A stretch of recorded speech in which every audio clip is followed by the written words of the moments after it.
என் கையில ஹிந்தி பைபிள் தான் இருக்கு, நான் டிரான்ஸ்லேஷன் பண்ணி தான் வந்தேன்.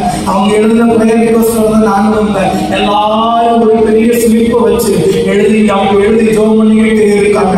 ஒவ்வொரு நாளும் அவங்க ஜெப விண்ணப்பங்களுக்கு ஆண்டவர் மறுபடியும் கொடுக்கிறார். இன்னைக்கு ஒரு சகோதரி என்று சொன்னா நாளைக்கு நீங்களாக கூட இருக்கலாம். இன்னைக்கு பக்கத்தில் உள்ள ஆளுகள் என்று சொன்னா நாளைக்கு உங்களுக்காக கூட இருக்கலாம்.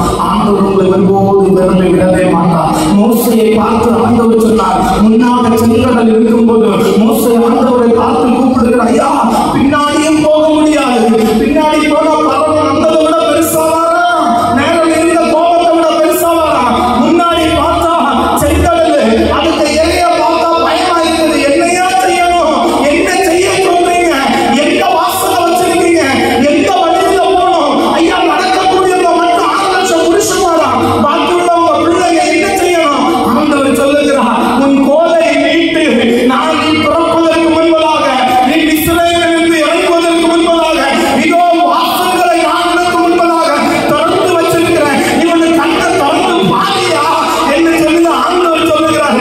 அநேக வேளைகள் நம்ம இந்த கண்களாலும் பார்க்கிறோம், அநேக வேளைகள் நம்ம ஆவிக்குரிய கண்கள் அடைந்து போய் கிடக்கிறது. நம்முடைய இந்த கண்கள் அடையப்படட்டும், ஆவிக்குரிய கண்கள் திறக்கப்படட்டும். கிதியோனை பார்த்து ஆண்டவர் சொல்லுகிறார், பராக்கிரமசாலியே கர்த்தர் உன்னோடு கூட இருக்கிறார். அவன் சொல்ற, ஐயா என் குடும்பத்துல நான் ஏற்கனவே இளையவையா ஒன்றுக்கு முடியாதுமே.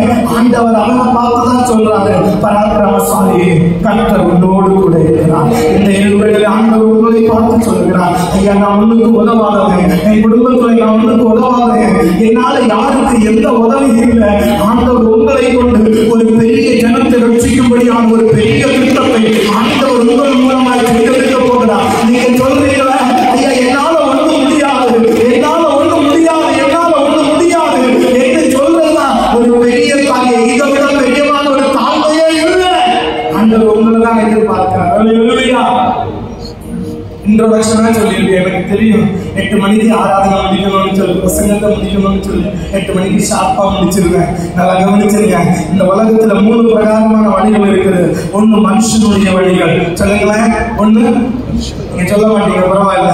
ஒண்ணு மனுஷனுடைய வழிகள், 2 சாத்தானுடைய வழிகள், 3 தெய்வத்தினுடைய வழிகள். அல்லேலூயா. மனுஷன் திறக்கிற வழி மனுஷனே அடப்பான், அது நிரந்தரமே இல்லை. அவன் திறந்தாயின்னு வைங்க, நீங்க உயிரோடு இருக்கிற நாள் வரைக்கும் சொல்லிக்கிட்டே இருப்பான். ஒரு பைக் வாங்குறதுக்கு ஒரு 5000 ஒரு 10,000 தான் ஹெல்ப் பண்ணிருப்பாங்க. ஒரு பைக் வாங்குறதுக்கு ஒரு மனுஷன் ஒரு ஆளுக்கு 5000 10,000 தான் ஹெல்ப் பண்ணுவாங்க, ஹெல்ப் பண்ணிருப்பாங்க. ஆனா அந்த பைக் ஓட்டிட்டு போற நேரத்துல என்ன சொல்லுவாங்க, வாங்கி கொடுத்தது அப்படித்தானே சொல்லுவாங்க. மனுஷன் திறந்தான்னு வைங்க, சாகுறது வரைக்கும் அவங்க சொல்றது நம்ம கேட்டுக்கிட்டே இருக்கணும். அல்லேலூயா.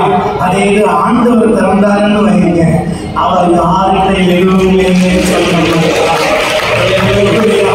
அவருக்குதான் திறக்கணும், நமக்கு அவருக்குதான் திறக்கணும்.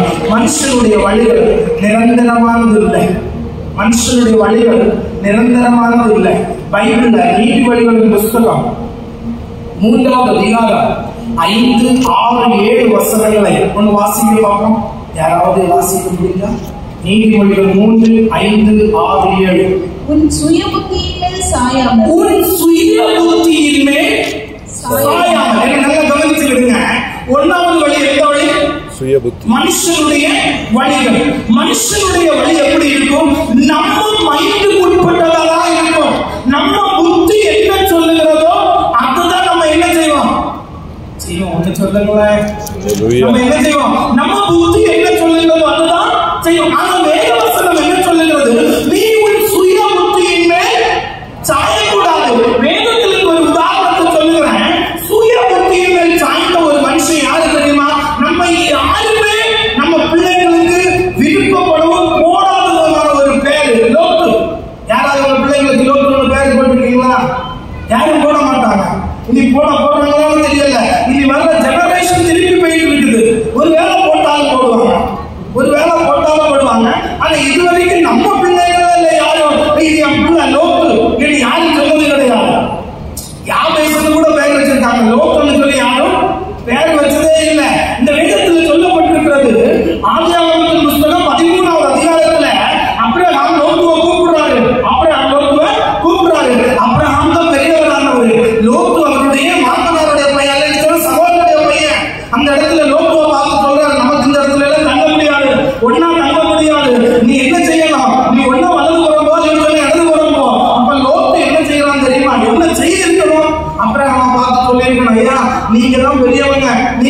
பார்த்தா மாறி